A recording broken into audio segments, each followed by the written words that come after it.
Exodus chapter 9. The plague on livestock. Then the Lord said to Moses, "Go to Pharaoh and say to him, 'This is what the Lord, the God of the Hebrews, says. Let my people go, so that they may worship me. If you refuse to let them go and continue to hold them back, the hand of the Lord will bring a terrible plague on your livestock in the field, on your horses, donkeys, and camels, and on your cattle, sheep and goats. But the Lord will make a distinction between the livestock of Israel and that of Egypt, so that no animal belonging to the Israelites will die.' The Lord set a time and said, 'Tomorrow the Lord will do this in the land.' And the next day the Lord did it.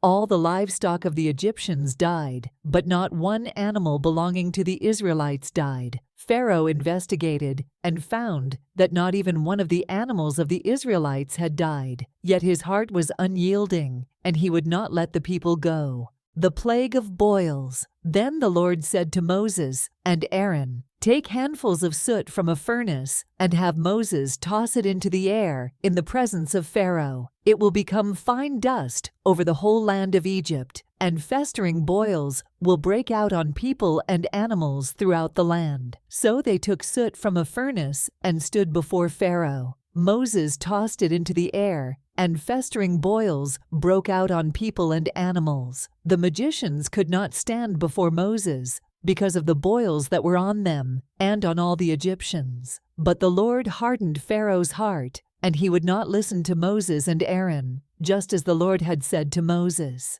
The plague of hail. Then the Lord said to Moses, "Get up early in the morning, confront Pharaoh, and say to him, 'This is what the Lord, the God of the Hebrews, says. Let my people go, so that they may worship me, or this time I will send the full force of my plagues against you and against your officials and your people, so you may know that there is no one like me in all the earth. For by now I could have stretched out my hand and struck you and your people with a plague that would have wiped you off the earth. But I have raised you up for this very purpose, that I might show you my power, and that my name might be proclaimed in all the earth. You still set yourself against my people and will not let them go. Therefore, at this time tomorrow, I will send the worst hailstorm that has ever fallen on Egypt from the day it was founded till now. Give an order now to bring your livestock and everything you have in the field to a place of shelter,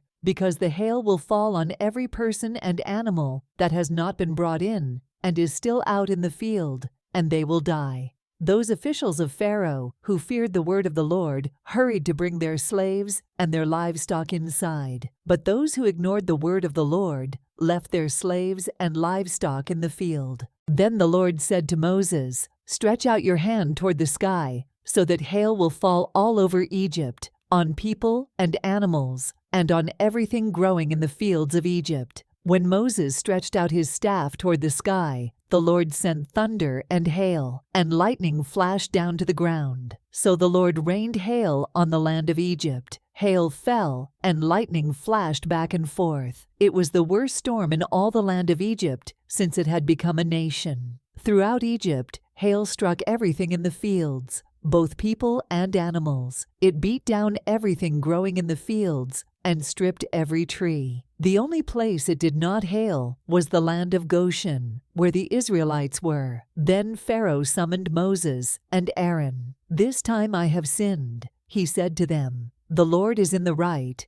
and I and my people are in the wrong. Pray to the Lord, for we have had enough thunder and hail. I will let you go. You don't have to stay any longer." Moses replied, "When I have gone out of the city, I will spread out my hands in prayer to the Lord. The thunder will stop, and there will be no more hail, so you may know that the earth is the Lord's. But I know that you and your officials still do not fear the Lord God."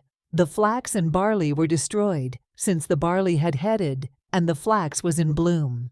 The wheat and spelt, however, were not destroyed, because they ripened later. Then Moses left Pharaoh and went out of the city. He spread out his hands toward the Lord. The thunder and hail stopped, and the rain no longer poured down on the land. When Pharaoh saw that the rain and hail and thunder had stopped, he sinned again. He and his officials hardened their hearts. So Pharaoh's heart was hard, and he would not let the Israelites go, just as the Lord had said through Moses.